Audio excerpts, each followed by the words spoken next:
Okay, I'm going to go ahead and start over with 113. There is a little bit of confusion about how to get your source files and attach them. Today is October 26th. The 24th is the day we started this.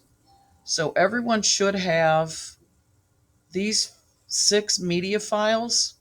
There's actually 7 on here for me, but you should have 6 media files, 4 MP3s, and then a happy and a sad. You should have the sad already there because remember, this is actually the completed 112. So if we go to projects and you see 112, hopefully you titled it final. If not, that's fine. I did so that I knew that this was a completed program. So this is actually 112.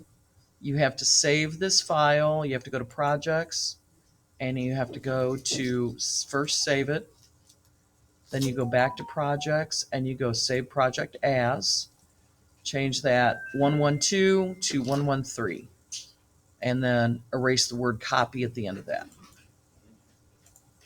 And what you're going to get after you save it is you are going to get a 113.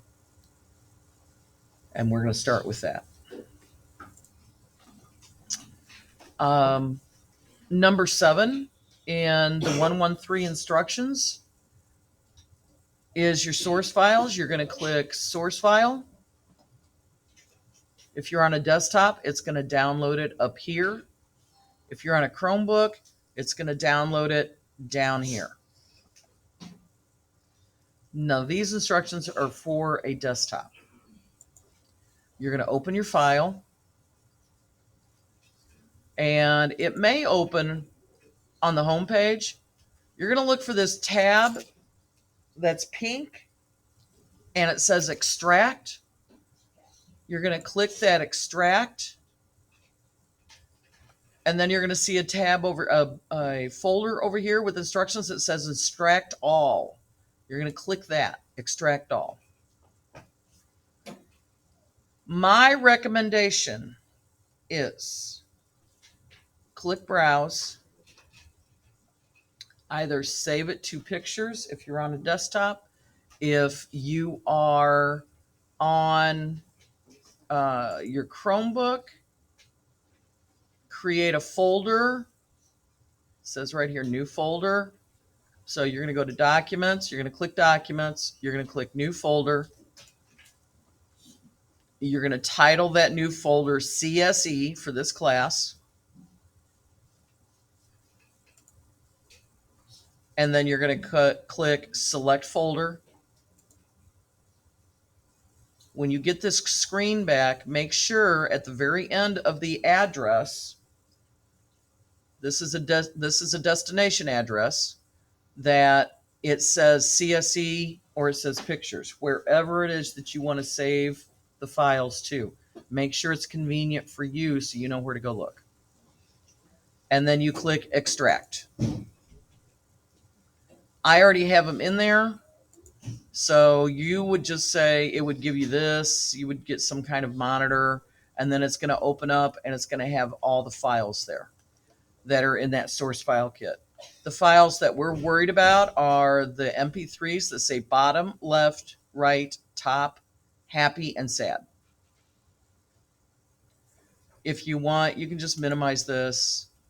You don't have to worry about closing it out. Okay, so I deleted all the files so that, except for the happy face, that's the only one that you should have. If you haven't uploaded any of the files, it's the only one you should have is your happy face. What you're going to do now to get the other files, and it tells you right here in number 9 and 10, and then, let's see. Yep, in 8, 9, and 10, you're going to make sure that you've got screen 1 clicked. Go right here to upload file. Then you're going to click choose file. And you're going to go to the destination that you saved your unzipped files at. Mine are under documents in CSE. Yours might be under pictures. I don't know. It's wherever you saved it. What zip files? The files that we just unzipped. Was I not here for something? Sweetheart, we just now did it.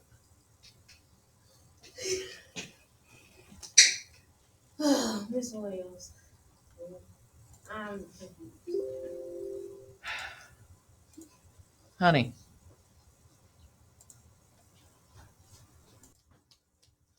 Whether or not you're on a Chromebook or you're on a desktop, you upload the files the same way.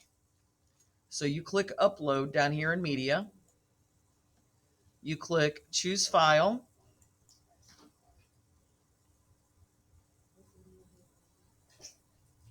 You find the destination that your folder is that has the files you need. And unfortunately, you can only do this one at a time. I don't care which end you start with, but what you're going to have for this program are these 4 MP3 files and these 2 files. Now, you already have the happy face. So I'm clicking the sad. I'm going to click open.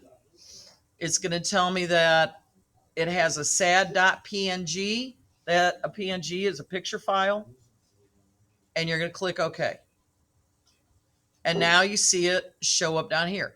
If for some reason you did choose file, upload, choose file, and you did this, it'll show up, but nothing's going to work. It doesn't. It gives you an option to download to your computer or delete it. If you try to select this, nothing's going to happen. It's going to say file unacceptable. So I'm going to take that out of there because I don't need to confuse anybody. So right now we have the happy and we have the sad. So I'm going to click upload file again, choose file. It should open you back up to the folder that you need to be and start downloading your sound files now. So sad or say top, open, okay, upload, choose file. Mine stayed open to the folder that my files are in. I'm going to click say write. I'm going to click open. I'm going to say okay. There's my write. No, ma'am. Does not matter what order as long as you have those 6 files. Those 4 MP3 files and the happy and the sad, the 2 picture files. So I have top, right, left, and the last one I need is bottom. And I'm going to click OK. So now I have all my files that I need. So that was right here, number 10. We got all those. Okay, add the 4 sound components to the media drawer. The components are non-visible components that allow sounds to play. Rename the sound components to match the sound files. So what do you think that means? Do we have to go over here to media? So number 10, remember how I told you in the beginning, the instructions of PLTW are gonna start leaving out some things. All right, so you have to rename the sound components to match the sound files. What do we need to have here on our designer so that we can rename? We have to have our sound files.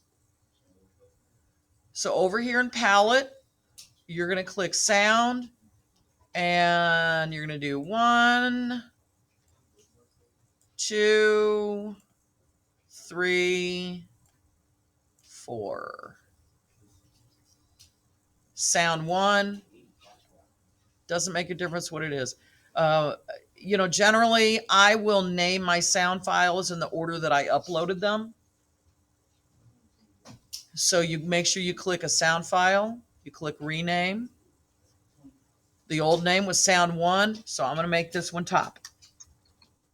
I'm going to title it top and click OK.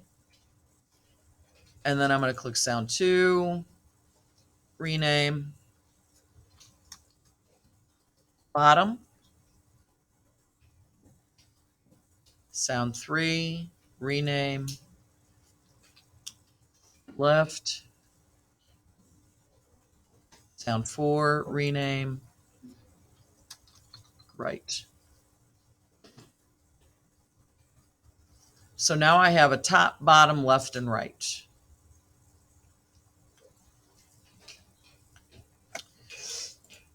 Here is a little bit of more fun.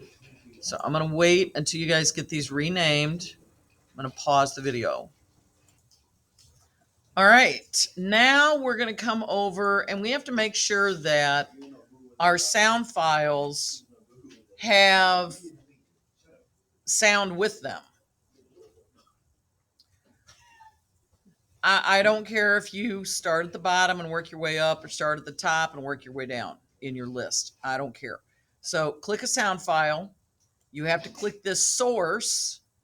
So in properties, top sound tells you what you're working on. What behavior do you want it to do? You can leave the the interval just the way it is. That's fine.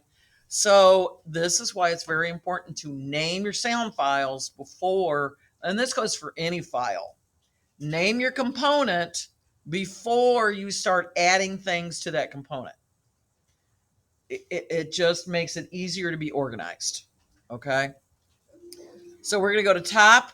So we're on top. We click source. You're going to click the MP3 file that says top. And then you're going to click OK. So now this sound is assigned to that sound file. You're going to do the same thing for bottom. Click bottom. Properties, bottom sound. Come down to source. Find the one that says bottom. Click OK. Left. Source file. Find left. Click OK. Right. Source file. Find the one that says right. Click OK. That's it. That's all you do to get your files up there. Now, what are we missing on here? We're missing the sad face. So what do we grab over here in our palette for? Ooh, canvas. We already have a canvas. What is nestled inside the canvas? Happy face. What is the happy face? What kind of image? What kind of image? It's an image. Sprite. Grab an image sprite. Put it on the canvas. I tend to put mine just right above or right below the happy face. Grab an image sprite. So you're going to go back to your palette drawer. We have to add an image sprite. So go to your palette, go to drawing and animation, get a sprite, click, drag. Click, drag. Drop it right there on the canvas, right above, somewhere in this area, right above. Don't do it on top because it tends to get a little confusing. So now what do we do here? Somebody tell me. What do we do? Put the sad face in there. Well, that's one thing we do. What's the first thing we should do so we know what this image sprite is? Oh, rename it. Rename it. Thank you.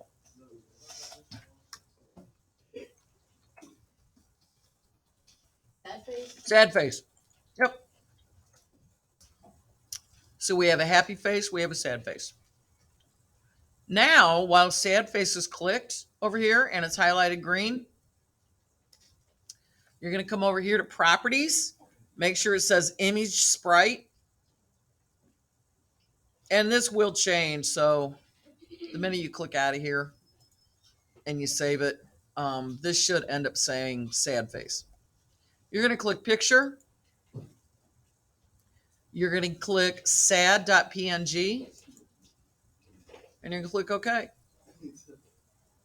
So look at our sad face. He's really big.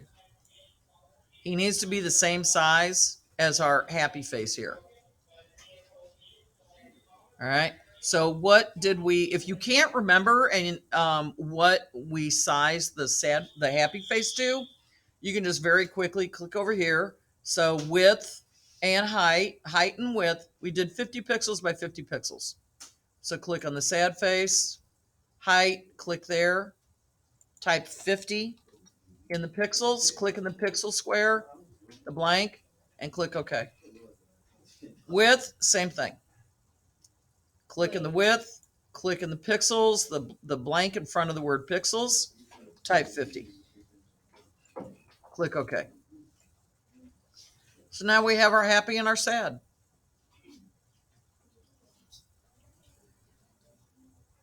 And if you look in the instructions on number 12, D, it says set the pixels to 50 by 50. So we've adjusted the properties of our happy and sad face image. You can come over, you can change other properties too if you need to. Um, we don't need a heading or anything. It does rotate. Do we want it to rotate? We don't need to worry about any of this. The speed, we can leave the speed alone. We don't have to change anything right now. So 13, we don't need about, do you want the image to rotate as it moves around? That considered the rotate property. So that's right here. Do you want the image to rotate around, to spin, turn upside down? You can. You can also unclick this so it doesn't, and the sad face stays the same all the time. That's up to you. That's a designer input. That's all that is. So now we need to go to number 14. We need to add a notifier. A notifier is a non-visible component from the user interface drawer that creates a screen pop-up. You will use the notifier to allow the user to touch the sad image sprite and load a new game. So let's go find add a notifier. User interface. It's not it. No, let's see. Right there. Notifier. So we're going to drop a notifier on here, and you'll notice that it is an invisible. It's right here. So you're going to need that notifier.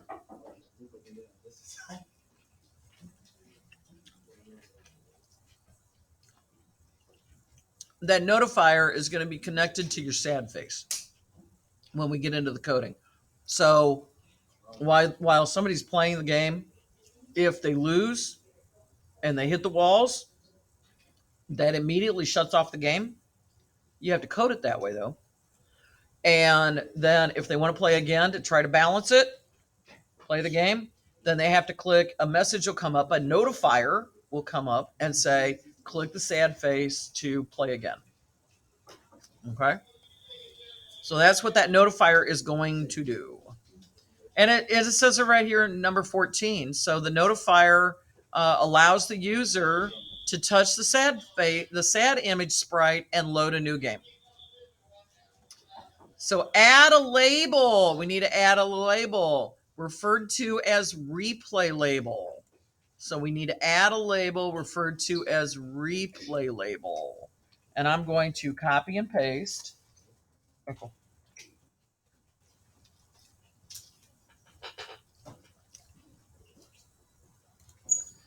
Okay. So in the properties for the replay label, uncheck the visible box. Now you'll notice for number 15, all it says is add a label. So let's go find a label. It's right here. Add a label. We're going to put that down here at the bottom. So it says label 1 because we've already renamed these. So this is the first label that doesn't have a name. Make sure that's green. Rename. You can either type it, and I think you noticed that I copied replay label. There you go. Replay label. I just copied and I just pasted it in there. But it still says text for label 1. All I did was change the component name. Now I have to change the actual label name there. Right here it says text. Make sure you're on replay label. Make sure you're on replay label.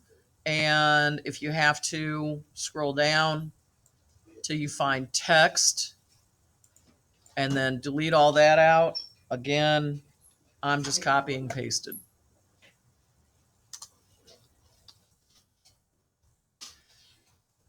And you know I like spaces in my words.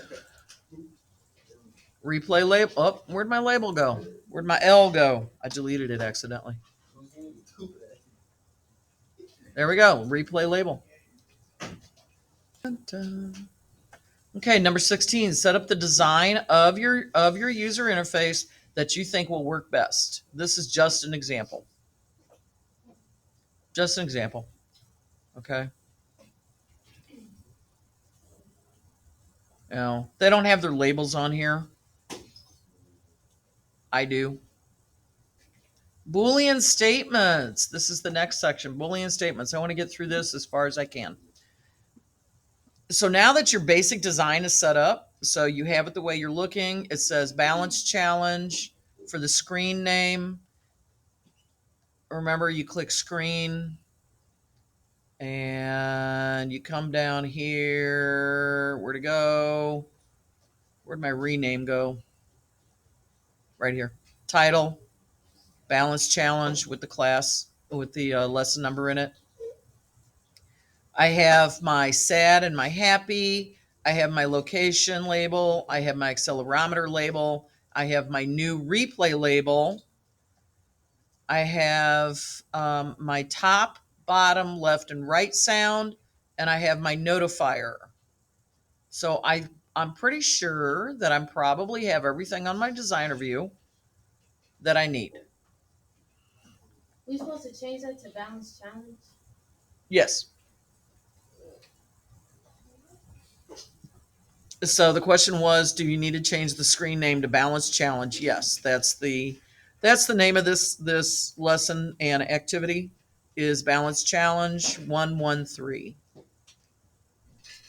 Remember, the first number is the unit, the second number is the lesson, the third number is the activity within that lesson.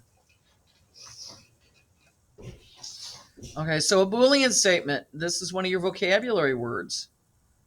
A process decision branch using relational operators equals, doesn't equals, greater than, less than, that is defined to return a Boolean value of true or false.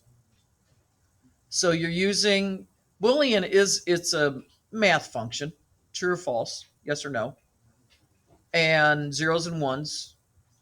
Okay, Boolean code is all zeros and ones, all zeros and ones. So by using Boolean expression to ask questions, the program can determine what to do next. This is your vocabulary. This is what you should be writing under the definition, the meaning column next to your Boolean expression or your Boolean statements vocabulary word. All right, true or false conditional statements blocks are in the logic drawer. So it wants us to go over, remember, a lot of times it's not going to tell us, okay, now go to blocks. This is what you should already have in existence when it comes to code. This is all 112.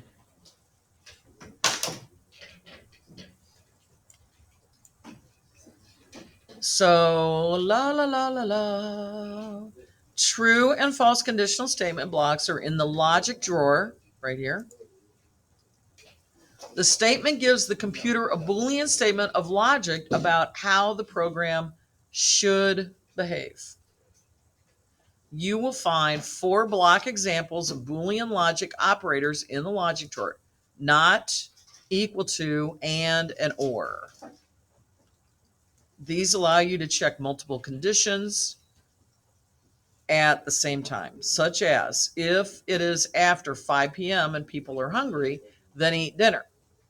It's one statement. All of those are logic functions.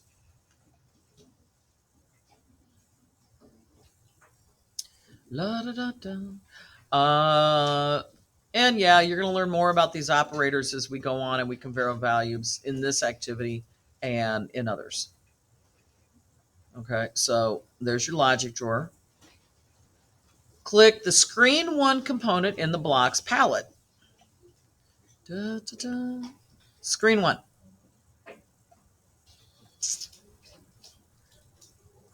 This gives you access to the pre-built event handlers. Remember, these are event handlers or control blocks. Show you real quick. Control blocks, see they're kind of that mustard yellow color. Screen one, same thing. They're just filled in with some other information. Okay. All right. Well, what do we need? We need to drag the screen one dot initialized event handler into our program. So screen one dot initialized right here. And what this definition is, this control block just simply says, okay, when you touch screen one, you're going to initialize the program. It's going to start. So it's like plugging the electrical cord into the electrical outlet. So when we plug this in, when we touch it, when screen one is initialized, it's going to start. Let's see. Inside the screen one initialized, there's a few assignments to set up. Set the happy image visible to true. So let's see. Screen one, does it say anything about a happy? Let's see. Crawl happy face. Whoop, wait a minute. Call happy face visible to true. Is it in here?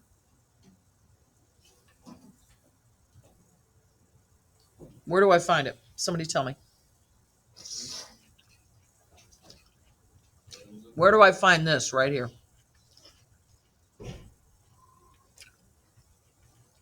Where do I find that?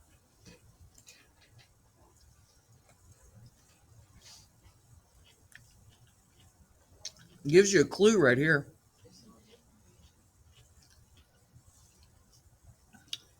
So we need to find it. Set happy face visible.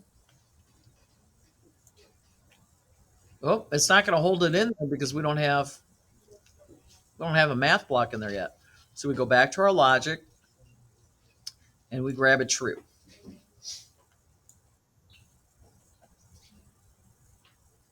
Wait, where's this the happy face thing? Right here. Happy face. Scroll down. You're going to find the one that says happy face visible right here. Grab that one, drag it out. And then you're going to go to logic and you're going to get this true, drag it out and put it at the end of that.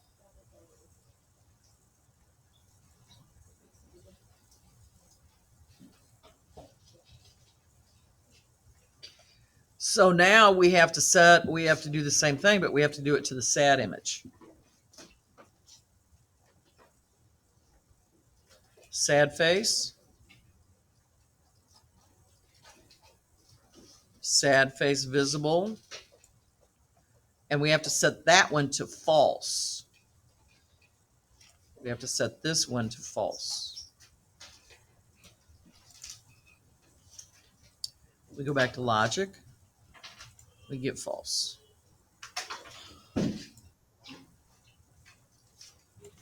And I'm going to put it right there. So what we just coded is that when the game is started, you're going to be able to see the happy face and not the sad face. That's it. Making it visible on our front screen right here. So if this was working, sad face, we wouldn't be able to see it. That's what we just coded. All right, let's see. 20. Test and debug your app. Okay. So And that will, and when you do this, you can do this at home. Remember, you can do it at home on your cell phones at home, because we don't have our cell phones out of our yonder bags, do we? No, they're all locked up, aren't they? Yes.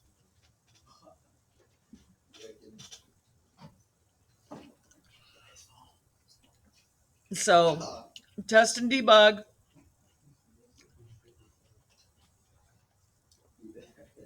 Here's a career connection. Read your career connections. These things are really important. They just give you a little piece of information of things about jobs that you never knew or you didn't know, and maybe you're like, wow, that's pretty cool. Programming iteration. Iteration again. What's the definition of iteration? Repeat. Add to. Repeat. Yeah. Okay, you will be modifying your app. It's important to do a save as with the new name. We already did that when we opened this up. So what you want to do now, this is to be on the safe side. After you do a block of code, always go to projects and just go save project. Okay? That way you know it's always there, it's always good, it's always ready to go. 21, yes sir. So the question is, what do you name it? You always do, when you're saving a program or you're starting a new program, you always start it with your last name, underscore your first initial, underscore your class period. This is A1. If you're an A2, then you put A2. And then an underscore and the lesson. And this one happens to be 113. I put the date in there so that I know what day I started the program. Okay, we didn't get very far today, but I'm going to stop here with number 21. We're going to start on programming iteration with number 21 next class. Or you could always look for a video that I may do and post it, and you can work on it on your own, because we got to move faster with getting this coding done so that we can move on to bigger and greater things. Okay, so this will end today's recording. I'll post it to Google Classroom, and um, we will um, we will either start on 21 next class, or look for a video so that you can work on it at home for the next class.